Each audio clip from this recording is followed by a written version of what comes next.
Hey boys and girls, I hope you enjoyed listening to the first couple of chapters to our new Rosco Riley book, Don't Swap Your Sweater for a Dog. And today we're going to pick up where we left off, which was on chapter 5. So yesterday, if you remember boys and girls, we found out that Rosco is in timeout again. Big surprise, right?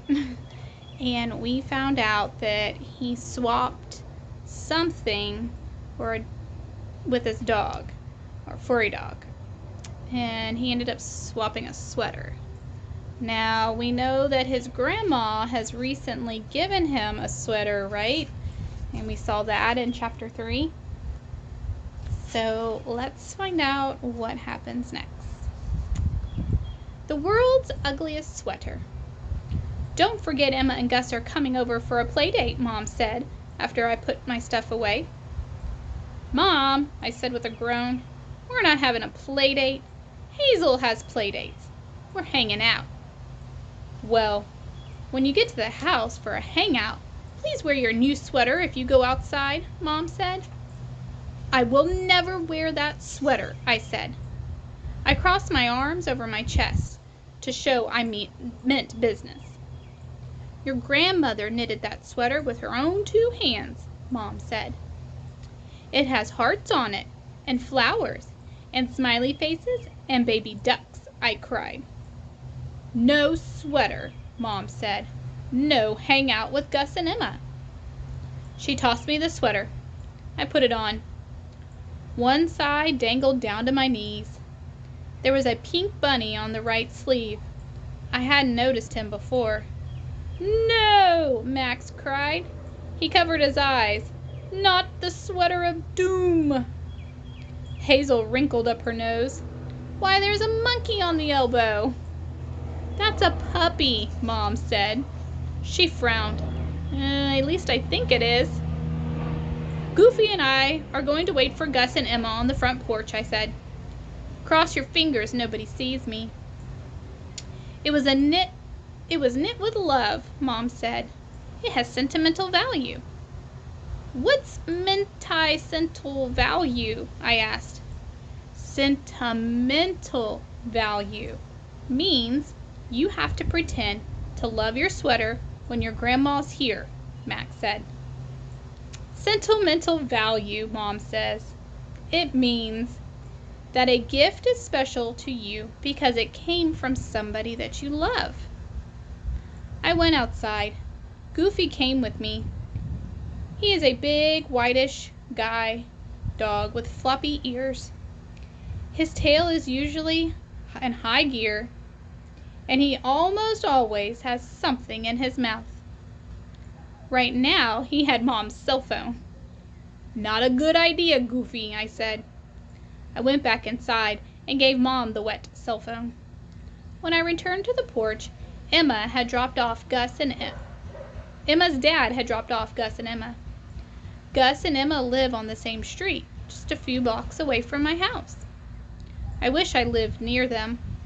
Then we could be neighbors and best friends. There's Gus and Emma and their dog, which is very nice for hangouts. They ran over to the porch. Goofy licked their hands and wagged his tail extra speedy. Then he licked one of Gus's sneakers for a while. You look kind of down in the dumps, Rosco, Emma said. My sweater's ugly, I said. And also, I don't have any trophies and stuff like you guys. Emma thought, I would call your sweater interesting. I would call it interesting, Gus said. Why, there's an armadillo on your shoulder. That's a cow, I said. No, said Emma. I'm pretty sure that's a kangaroo. Could we stop talking about my sweater? I demanded. Gus grinned. Maybe you could get a blue ribbon for the world's weirdest sweater. I gave him an extra scary look. Okay. No more sweater talk, he said. You know, said Emma, it's never too late to get a trophy or a medal for something. You could learn to be in a rodeo or an Olympic high diver. Goofy started chasing his tail. He spun in crazy circles. He looked like a big white donut. Maybe Goofy could win a trophy for the best tail chaser, Gus said. Goofy slammed into a bush. Or not, Emma added. Chapter 6. Jump, Frog, Jump. We decided to play catch with Goofy in the front yard. We threw lots of tennis balls. Sometimes Goofy brought them back. He mostly just chewed them. He even got 3 balls in his mouth at once. He had a big, hairy clown smile. When a boy walked by with his dog, Goofy ran over to say hello. The dog was a little white poodle. He was wearing a silly doggy sweater with kitties on it. "Sit, Edward," the boy said to the poodle. Edward sat down. He didn't move. He just looked like a poofy statue.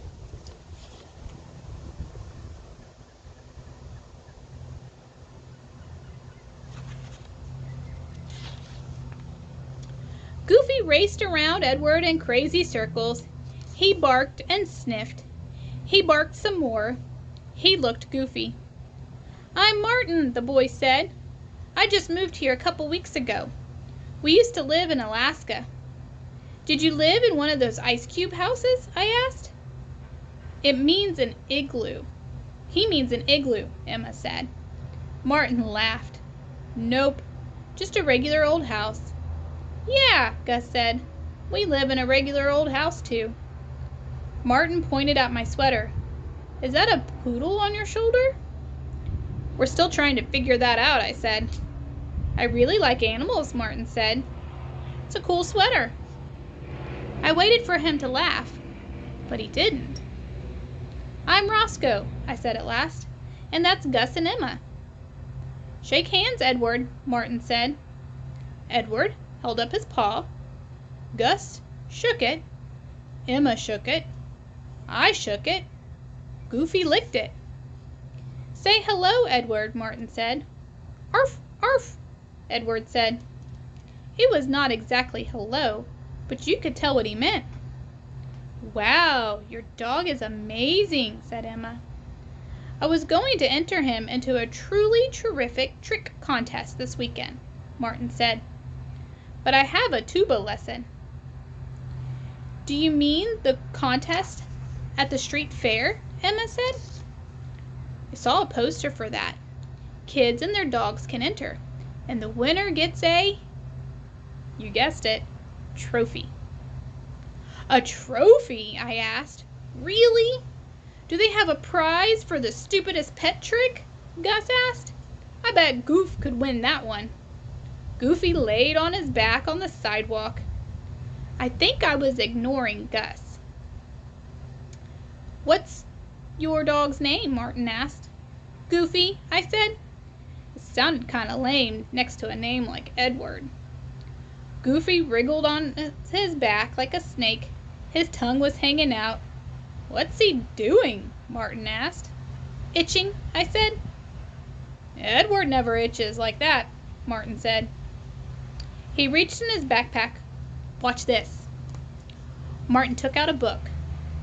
"Just a regular book, right?" He showed it to me. "Now read it." "I've already read that," I said. "Not you," Martin said. "Edward." Wait, isn't Edward the dog?